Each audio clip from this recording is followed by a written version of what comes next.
Wait, This is kind of like a part 2, so I don't even know if I'm going to we're put jumping this... straight back into it? Yeah. Oh, okay. There's no rest. I was going to get a break. Nah, there's no break, mate. We won't keep you long for this bit, but this is That's kind cool, of like a part 2, kind of like going back. I don't know. I might release them at the same time, or I might split them up. Who knows? Who knows? We'll see. Lovely. We'll see how it goes when I get to editing, which I'm a big fan of. Said no one ever.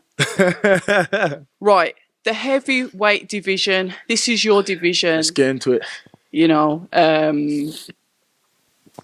you've been with Wasserman since the start. Obviously, that's how I met you, through Max McCracken. I was there, at the beautiful signing, cocktails and food and on the rooftop and all of that glitz and glamour. It was a good day. I enjoyed it very, very much down at the Wasserman HQ. It's been a journey for you so far. Like you said, it was a bit stop-start. Then you had your debut in November. Then obviously the Conor Ben fight, that flew out. You've had a few knockout highlight reels. I'll never forget the one, like I said, I think it was Newcastle. Yep. And I was sat behind commentary and you literally put the guy to sleep. And I think I must have touched the roof of that arena and then ran straight out down the corridor to get that first interview. But obviously they cornered you on the side because of the knockout. So you've done really well, and I'm going to go straight in for the jugular. Go on. As you know, the boxing community, and I'm part of it, and before I really understood kind of like the business side of boxing and maybe studied like Mike Tyson, how they built him up, we've not really good fighters, but enough to look good on TV. One of his opponents, they actually dragged him off the street. Talk to me. This is what I'm saying. So this is... People don't know that, though. People just see... the animal, the monster, the winner, the champion. One of his opponents, it was this white dude. I think he was he had a mustache. He was they literally pulled him off the street. I think he was a binman or something like that. Like genuinely, wow. not just the fee, not just the expression. He was a binman. I think he genuinely was a binman. They dragged him off the street, paid him a few grand to go in there with him. But as I said, no one cares about who was on the other side of the knockouts, but everyone loves a Mike Tyson highlight reel knockout. Do you know what I mean? Knockout highlight reel, yeah. But then we'll say that over to you then, because I know you've had some online comments, as all of the prospects do. You're not isolated. In fact, it's not just down to heavyweight. The female boxers, everyone gets it. Oh, another tomato can, so what? Another Uzi, another Binman. Oh, look at that. What? You get that all the time. Yeah. I am, as I said, I'm 22, 23, 2 weeks actually. Is it 2 weeks? Yeah, 11 days. I was about Do you know what it is? When you're in, I just completely forgot. But yeah, I'm turning 23. It's nice, I'm a year older. But yeah, it's difficult, and these are things that have to be. There's a lot of things that go into building a fighter. I try my best to try and keep myself out of that kind of conversation, because I don't think that's a conversation I need to be involved in, especially with my team, in terms of opponents or anything like that. You tell me I'm fighting, I'll get ready to fight them. That's how it should work. So, and I have got a good team around me, but again, I think it's just shortages of opponents, and there's lots of politics that go into boxing, lots of different policies, and there's more of a pressure on younger fighters to move faster. For me, I don't really care. What do the step ups look like? Who are they? And I genuinely don't think that I would be too out of my depth with any of them. The prospects coming through. Well, I say too out of my depth. I genuinely don't think that I would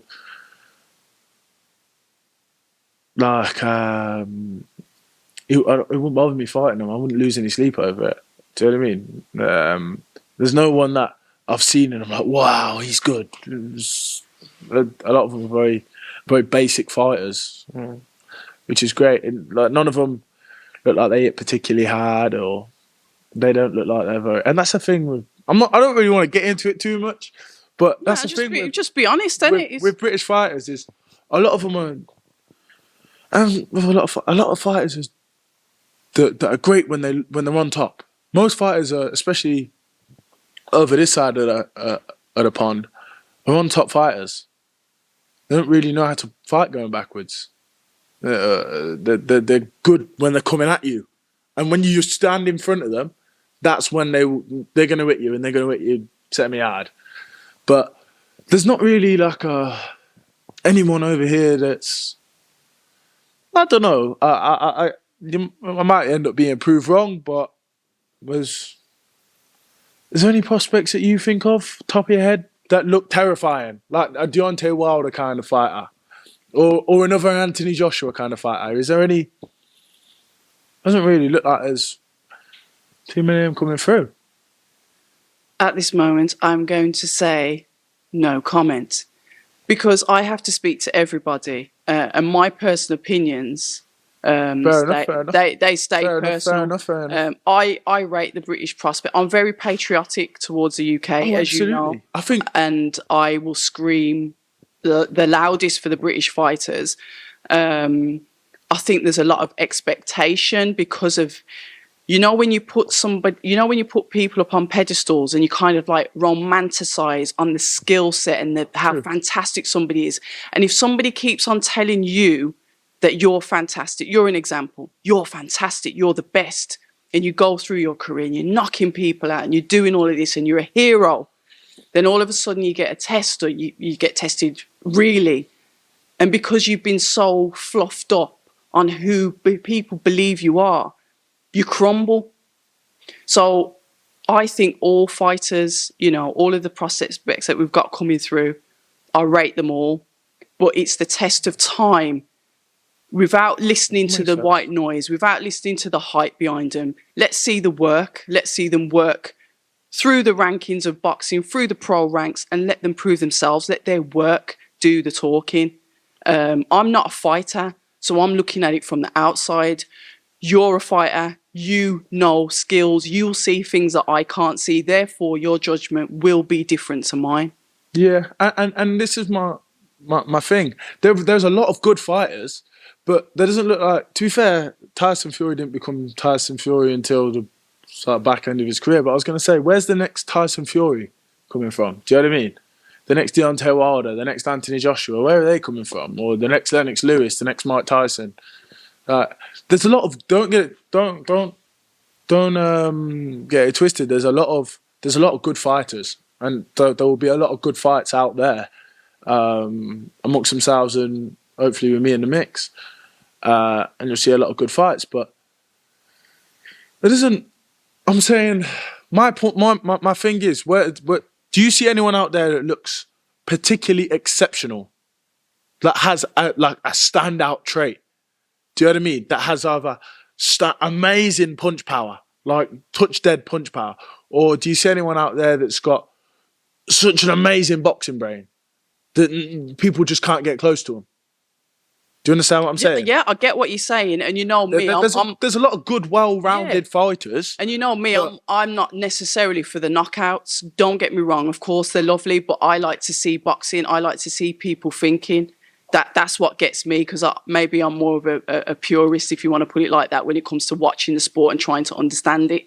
So when I come and speak to the likes of yourselves or Roy Jones Jr. or Buddy McGirt, they don't look at me like I'm a frigging idiot. No, bang on. But for the general public, that knockouts are what get people excited. I get it. That's what I'm saying. So I'm thinking about where's the next. And we can give that the perfect example for that. The perfect example for that is when Nathan Gorman and Fabio Wardley fought. And that was a really exciting fight. Brilliant fight. I was there, and it was electric. It was beautiful. There. So your adrenaline, you are through the roof. You are gassed. You're thinking, oh my God, now let's see what Dillian White's going to do. Yeah. And you're on the ceiling and you're like, yeah, you're hyped up, you're gassed. And then Dillian White comes in there and boxes and you're like, well, what the fuck was that? And then you drop because you were expecting so much. You like you said, knockouts. He's got people devastating just knockouts from heavyweights. Yeah. Well, that's the thing. That's what he's known for doing. But like I said, I think because we were on the ceiling because of the Fabio Wardley performance, Yeah. When you get something that turns into like a boxing match after, it's like an anti-climax and you crash into the floor. People want to see the big men go at it. Yeah. They don't really want to see the big men dance around for 12 rounds. I don't. Yeah, like fair watching enough. It. I like watching it. Nah, fair I enough. love boxing. I hear that. I like watching. I said I would happily sit there and watch. I don't know. A good clinical 12-round masterclass, but that's not the general public want to see fighters. Yeah, they want to see the They wanna guts, see- the blood, the they guts, and wanna the see people glory. knocking Yeah. each other out. And I'm saying, who's the next? Even the next Dillian White coming through. Do you see anyone that looks like they? All right, you're never gonna get a carbon copy of the same fighter. And there's to be fair, there are a lot of good fighters coming through. So I'm probably talking a lot of rubbish, but It's not rubbish. It's your, I just opinion. don't see. You know what I mean, You just don't see. And there was only one Deontay Wilder, yeah, but you just don't see another one of them coming through there. but who was there? Because before? Fury wouldn't be Fury without Wilder. He fought him 3 times. What I liked when he fought because Vlad. of the danger and But I liked the Vladimir Klitschko. didn't. Yeah, No one I liked did. that fight. I enjoyed that. This is what I'm saying. I enjoyed that fight. Most of it was holding. What did you? No, it wasn't like it was good jabbing and moving. It wasn't like he was touching him, stepping off and shooting again. Or Vlad, and all it was a respect to clever Vlad, fight. It he was was a very like a clever. rabbit caught in the headlights, mate. Yeah, it was a very clever fight. But I think Tyson won that fight way before they stepped in the ring. Exactly, and that was the beauty of it, and that is another thing that I was saying. So you can't talk about that fight on its own without talking about the build-up. Yeah, well this is what I'm saying. If you can say, do I see the characters like that in boxing for the build-up? Good point. I will say no. There's none. None. Because everyone's like, yeah, and I respect my opponent and blah blah blah.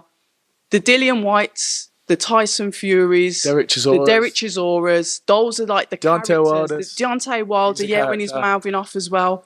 It's dying breed. They are. Dying breed. That's what's gone. And unless you've got the knockouts to then to back up your subsidise talk, that, yeah. that's where my point's going. And in every era, after every good era, there is a lull. Yes, there is. Heavyweight but boxing. don't make this be the lull, is what I'm saying. But we're Don't coming make off the this- back of such a great generation of top tier fighters, such a competitive generation of top tier fighters. So there's nothing there to match that. We lack the personalities and Well, do you lack the personalities? we, though? that doesn't include I'm me, going to by the say, way. do you lack the personalities, or are people too scared to show their personalities people are way because too they're scared. like Because of not scared, sponsors. They're like, That's why. Yeah, Because I of can't sponsors. do this. I want to look this corporate. I want to look like the businessman. I don't want to. People are like scared to be themselves. And you know me, I'm advocate of just be yourself because people ain't going to like you anyway. So just be you. But no one's trying to talk too much and it mess with their bank account. Fair enough. Do you know what I mean? Fair enough. So the best way to I suppose, and that's sad because I really wish you'd keep that mic there, though. sorry. Let me just hold it properly. But that's sad because as I says you're gonna miss out on a lot of, I suppose, entertainment because of it. Because as I said, no, like it makes it harder for fighters to get corporate sponsors when you're that guy that, as I said, you're throwing tables or smacking people or talking too much. Do you know what I mean? It makes you less attractive to corporate sponsors, which is where the big money is. It's a shame the games. It's a shame. I hear what you're saying, but it is a shame. And I suppose if you are, but then it can go the opposite way because then, all right, it makes you less attractive to corporate sponsors. So if you're going to go down that route, then you have to go the whole 9 yards to make up that money. And you can more than make up the money if you are that guy that can, let's say, if you're a Tyson Fury. Yeah, he might not be making as much money as AJ, but he's never going to go broke. Do you know what I mean?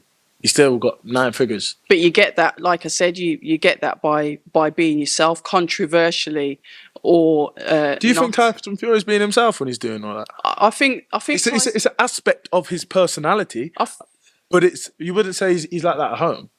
I don't know what he's like at home. I've never had him on camera, so I can't even say I can like say what he's like. I only know what I see. I'm But just asking the I question. also see someone with an addiction, and I also see if he doesn't fight, I do believe it's detrimental to his health. Yeah. But as like I can't really say. He's a character for the sport, and we need that. We need that character. He's a brilliant character. Because that's what. Sorry to interrupt you there, but you need. It's like keep on thinking we're having a proper conversation. We're not like talking on the phone, but yeah, carry on.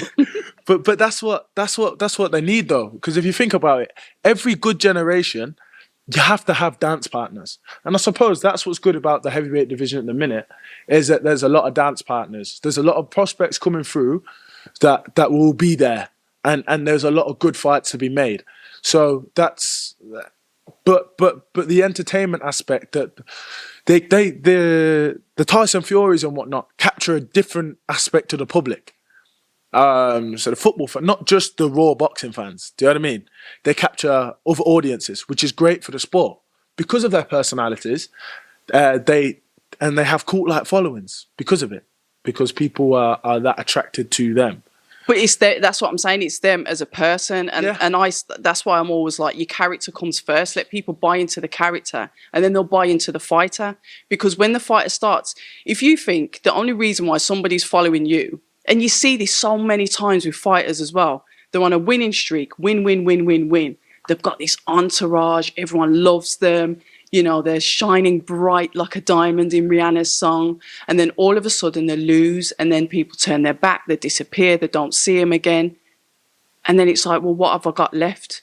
But when you've got that character, that character is the thing that will carry you through, because even when your boxing days are long gone and over, people still rock with you and have that cult-like following because of your character. And the example of that is Tyson Fury. Yes. Not Tyson Fury, Mike Tyson, I beg your pardon. Yeah. People still follow him. Yeah. Roy Jones Jr., they're still following. He's one of them few people that will never, he just can't be cancelled for any of the stuff that he said. Do you know what I mean? Because Mike Tyson said a lot of outrageous stuff. Of course he did, but so was Tyson Fury. Oh yeah, absolutely. But I'm just saying that's and that's probably because of his following. People love and it's because there's a little bit of Mike Tyson in everyone. That's why they're attracted to him. His is just on raw display for everyone to see. But that being able to say, like, we won't repeat it. Yeah. I'm trying to keep my YouTube. Yeah. I'm bad enough with the swearing. So don't say. Trying to get ads on the video. Don't do it, man. Don't do it. but yeah, he said a lot of crazy stuff, and people can relate to that. Do you know what I mean? That's why people will stick behind him, because there's a bit of that natural animal in you, and he kind of had his on display, and people enjoyed seeing it. Is that better? Yeah. And people could relate to it, so I get it. But with the but again, like a Mike Tyson, when it comes to dance partners, would he have been like Evander Holyfield? Wouldn't have been Holyfield without Mike. Correct. Do you know what I mean? Lewis might not have been Lewis without Mike. Yeah, because he's kind of like disappeared off. We don't really see much of him, but I think he's that kind of person. He was, I'll retire at the top, do my thing, and then I'll disappear. Nailed it. You know, horses for courses. You do what suits you. Andre Ward, Andre Ward as well. Retired at the top. Yeah, exactly. Forgot about him, actually. Did you? Lovely guy. Have you met him? Yeah. Really? Yeah. When? The first leg of Shield's Marshall before it was cancelled. He's one of my idols. So. He was really nice to speak to, but I didn't get him on camera. He's religious, isn't he? Very religious. Son of God is his SOG. Is his fight name. Oh yeah. SOG Ward. Nah, he always, I don't know, but again, I love him, because he's so intelligent with his nastiness. Do you know what I mean? Like, he's such a lovely guy, and he would always, but boxing, that's the brain. Yeah, he had somewhere to put it. He was a nasty, spiteful man, spiteful character. But when he was in the ring, he was a spiteful fighter. Outside of the ring, lovely guy. But inside the ring, he was able to switch it, and he would do what he had to do to win. And that's why I liked him, because he's a winner. By whatever it took. By any means necessary. Within roughly the confines of the rules. Well, you know, the rules. But that's what I loved about him. He would do what he had to do to win, and he was smart about it. That is a again, he's a very impressive fighter. But that's the purposeful fighter. Yeah. But I'm gonna. We are now running into 20 minutes. This is crazy. Anyway, one of the things you said, you know. In fact, how do I put this? You should just do a podcast, you know. I know I need to. When I find a studio, I am looking, Yeah. and then we'll just do a podcast. Especially, as I said, when I've had a few more fights, my profile's up there a little bit. Bring a bit of an audience. Listen, I don't. It's never about. It's never about profiles for me. It's about character. Yeah. I don't care. You could be a world champion. If you're a prick, I'm not interested. But we have great conversations, so Yeah, surely yeah. I would want as many people to listen to it as possible. Well, we'll let the audience decide if it's a great conversation. I enjoy speaking to you. You enjoy speaking to me. Yeah. But do the audience like listening to us speak to each other? That's the test. Question. That's the test. But We'll let you know when we release the podcast. there you go. But I'm going to talk to you about a new heavyweight that's come onto the scene. That signed with Frank Warren, Moses Ituma, whose brother Carol Ituma. It was also signed by Frank Warren. So Moses Ituma, then there's a lot of hype around him. He's a young lad like yourself, turned over quite young. I think is he 18 or 19? I don't know. Maybe. I think one of he's young lad. like yourself. So I want to know your thoughts on him as somebody that's coming through to the heavyweight division as well. Good kid. Sparred him once before. Wish him all the best. At some point, it's a fight that I would like to have. As I said, this is something that I can speak to you about off camera, but I don't like. I'm not gonna trash talk him massively on camera. Why would you? Why would you need to trash talk him though? Well, as I said, there was just people in the gym on the day. They seen what happened. So if I said to you, "You sounded like a hater," what would you say to that? What would you say to that? Fair enough. And I'm gonna play devil's advocate because I'm on this side of this. I'm on this side and I'm smiling, and you can see my facial expressions. No one else can. But you gone straight into sparring and what happened in the gym. Yeah. All right. Is that it? You said people. That's the only thing I would have to say on him because Okay. I haven't really watched too much of him. The only time I've met him was when I sparred him. So, and that's the only my only personal experience with a kid. So Okay. Because I was going to say, what do you think of him? You know, he's getting a lot of like. fair play, all the He's best. getting good promotion from his team, like to really push him out there, like new heavyweight sensation. And I know you, Matty. And for those that don't know Matty is very, very competitive. So he's not actually saying anything. Your facial your facial expressions on this are priceless. Sorry, you'll see it anyway when it comes out. But whoa, What do you want me to say? You're just not saying nothing. So there's nothing to say, is there? Yeah, all right. As I said, I wish him all the best. He's obviously a talented fighter. That's why there's a lot of hype around him. Wish him all the best. People do what it is. I said people, and that's the thing in boxing. There's a lot of you do get a lot of. I'm trying to figure out how to word this correctly, but Just say it how it is. I ain't giving you clickbait. I don't. You know, I wouldn't even probably put that up as a Yeah, clip. yeah, I'd just leave it in there for people to see it. But it's like there's a lot of people can believe too much in the hype. If that makes sense. Like people will be talking about this kid like he's the second coming of Mike Tyson. Fair enough. Wait to see what he can do in the ring. He might be the second coming of Mike Tyson. I don't know.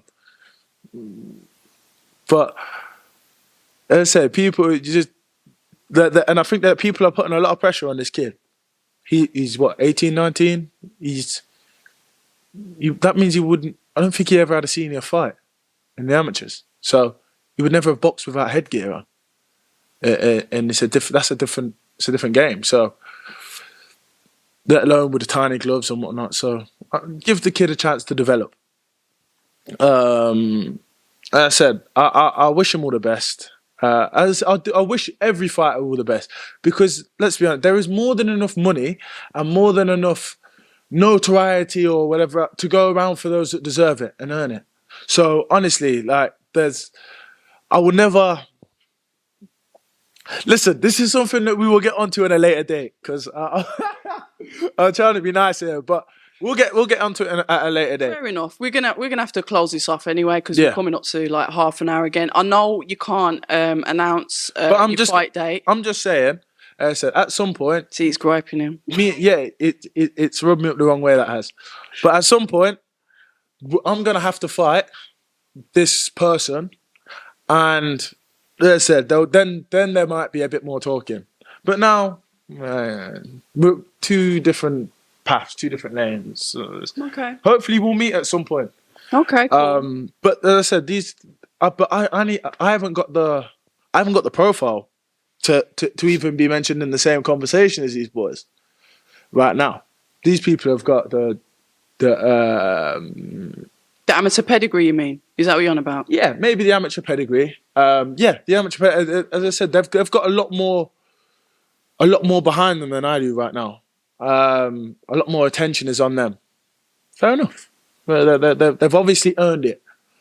So yeah, but at some point, people, as our careers and lives unfold, people will get to see what's what and who stands where. But yeah, as I said, wish everyone all the best. Wish all the fighters all the best. And I'll let you continue with whatever you're going to say. Well, it's kind of like we've got to wrap it up, innit? Because the time limit's on this. I'll wait for you to announce your fight. Obviously, I know when it is, but we have to keep stum on that until all the official announcements have been done. We will catch up again on fight week. Thank you very much for having me down at your gym, which is minus 50 degrees at the moment. It's colder in here than it is outside. Freezing. I'm telling you now. You'll warm up when you go outside. Yeah, can't wait to get in my car.